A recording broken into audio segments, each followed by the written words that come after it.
Hai subscriber, ketemu lagi dengan saya di Lintas Perjalanan Channel.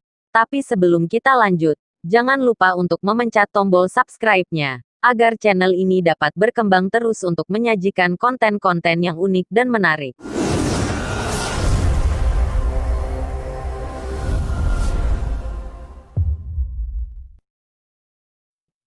Saat berlibur ke pantai, apa yang biasanya teman-teman lakukan? Bermain pasir dan membuat istana, merasakan deburan ombak di kaki, atau hanya sekadar menikmati pemandangan. Yap, banyak kegiatan yang bisa kita lakukan saat berada di pantai. Salah satunya adalah mengamati ombak di lautan. Laut adalah sebuah tubuh air asin besar yang dikelilingi secara menyeluruh atau sebagian oleh daratan. Dalam arti yang lebih luas, laut adalah sistem perairan samudera berair asin yang saling terhubung di bumi yang dianggap sebagai satu samudera global atau sebagai beberapa samudera utama. Lautan masih menyimpan banyak misteri. Tapi satu yang kita ketahui adalah lautan tidak pernah sepi. Ketika kita mengamati dari pantai atau di atas kapal, kita mudah melihat ombak di cakrawala. Bahkan, tak jarang, ombak yang datang begitu kuat dan menghanyutkan barang di sekitarnya. Salah satu kasus terakhir, ombak mematikan di salah satu pantai di Yogyakarta. Kasus lain, ombak besar seperti tsunami terbukti bisa meluluhlantakkan sejumlah kota di dunia, seperti kasus beberapa tahun yang lalu, yaitu kasus tsunami di Aceh dan Palu pada kasus gempa Donggala.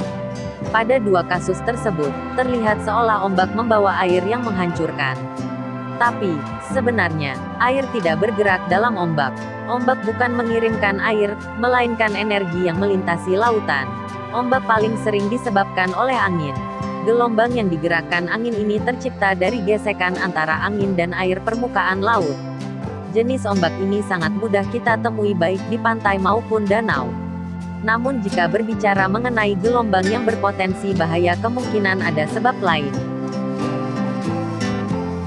Misalnya saja cuaca buruk seperti badai. Badai atau angin kencang yang terjadi di lautan bisa menyebabkan gelombang tinggi. Biasanya ketika hal ini terjadi, Badan Meteorologi, Klimatologi, dan Geofisika atau yang kita sebut BMKG, akan memberi peringatan dini adanya gelombang tinggi. Sebab lain juga terjadi pada gelombang tsunami di Anyer. Gelombang tersebut terjadi akibat adanya guguran dari tubuh Gunung Anak Krakatau. Guguran tersebut menyebabkan gangguan bawah air yang menggusur sejumlah besar air dengan cepat. Sebab ini juga terjadi pada kasus tsunami di Palu. Gempa sebelumnya menyebabkan longsor bawah laut yang pada akhirnya menciptakan gelombang tsunami. Selain itu, tarikan gravitasi matahari dan bulan pada bumi juga bisa menyebabkan gelombang. Gelombang ini sering disebut gelombang pasang dan surut. Dalam bidang oseanografi, ombak dikenal sebagai gelombang dalam internal wave. Fenomena ini juga ada dalam bidang meteorologi, di mana gelombang menjalar pada lapisan antarmuka antara udara yang hangat dan dingin. Karena kedua bidang ilmu ini memang memiliki banyak kesamaan, yaitu sama-sama berkecimpung dengan fluida. Para ahli meteorologi lebih banyak berkecimpung dengan fluida dalam bentuk gas, yaitu atmosfer, sedangkan para ahli oseanografi lebih banyak berkecimpung dengan fluida dalam bentuk cair, yaitu air laut. Pembahasan mengenai gelombang dalam oseanografi secara umum dapat dibagi menjadi dua bagian, yaitu gelombang permukaan dan gelombang internal. Gelombang permukaan adalah fenomena yang akan kita temui ketika mengamati permukaan air laut dan biasa disebut sebagai ombak. Salah satu faktor yang menyebabkan terjadinya ombak adalah embusan angin. Di samping ada pula faktor lain seperti pasang surut laut yang terjadi akibat adanya gaya tarik bulan dan matahari. Seperti kejadian di pantai Panama City, Florida, pekan ini. 8 orang terseret arus ke tengah laut. Beruntung semuanya selamat setelah puluhan orang membentuk rantai manusia, membawa mereka kembali ke daratan. Kejadian ini juga banyak terjadi di Indonesia. Seseorang terseret ombak dan hilang di tengah laut. Mitos lantas bermunculan, mulai dari ditarik penunggu laut hingga kemarahan Nyi Roro Kidul.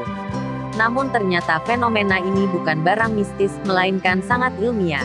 Kebanyakan korban terseret ombak karena mereka berenang di arus balik cepat yang dikenal dengan nama rip current.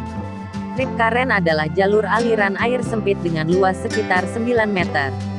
Ciri-cirinya adalah arusnya terlihat sangat tenang, padahal air di kanan kirinya berombak kencang. Barangkali rip current ini adalah asal mula peribahasa, air tenang menghanyutkan. Walau tenang, arus balik rip current ke laut sangat cepat, mencapai 8 km per jam, setara atau lebih cepat dibanding atlet renang Olimpiade Michael Phelps.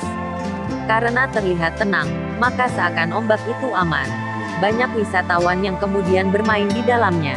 Mereka baru sadar dalam bahaya ketika tiba-tiba terseret ke tengah laut. Panjang aliran rip current bisa mencapai 700 meter. Mereka yang terseret sulit berenang ke tepian karena terus tertarik arus deras, hingga akhirnya kelelahan dan tenggelam. Menurut Badan Kelautan Amerika Serikat, NOAA, rip current ini menewaskan 150 orang setiap tahun di negara itu. Di Florida, fenomena ini membunuh lebih banyak orang per tahunnya ketimbang bencana badai, topan, dan tornado jadi satu. Fenomena rip current ini adalah anomali alam yang terjadi karena tiupan angin yang terpusat pada satu garis. Jika menabrak pantai karang, maka rip current akan pecah. Namun jika ke pantai berpasir, maka akan terjadi daya tarik balik yang cepat. Menurut Badan Cuaca Amerika Serikat (NWS), satu-satunya cara menyelamatkan diri dari rip current adalah dengan tidak berenang melawan ombak ke pantai. Berenang percuma, karena akan tertarik kembali ke tengah laut, membuat lelah. Tetaplah tenang dan mengapung hingga berakhir di bagian ujung rip current, ditandai dengan tubuh yang tidak lagi terbawa arus. Jika sudah mencapai ujung rip current, berenanglah keluar dari aliran ombak berbahaya itu, bisa ke kiri atau ke kanan.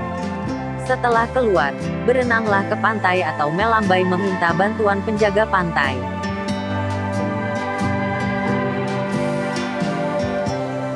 Bagaimana, apakah kalian terhibur dengan petualangan tentang ombak di lautan tadi? Well, mungkin ini hanya sebagian kecil dari informasi tentang ombak di lautan. Kalau kalian masih penasaran, saksikan terus video-video terbaru dari saya. Dan sebelumnya jangan lupa untuk memencet tombol subscribe-nya.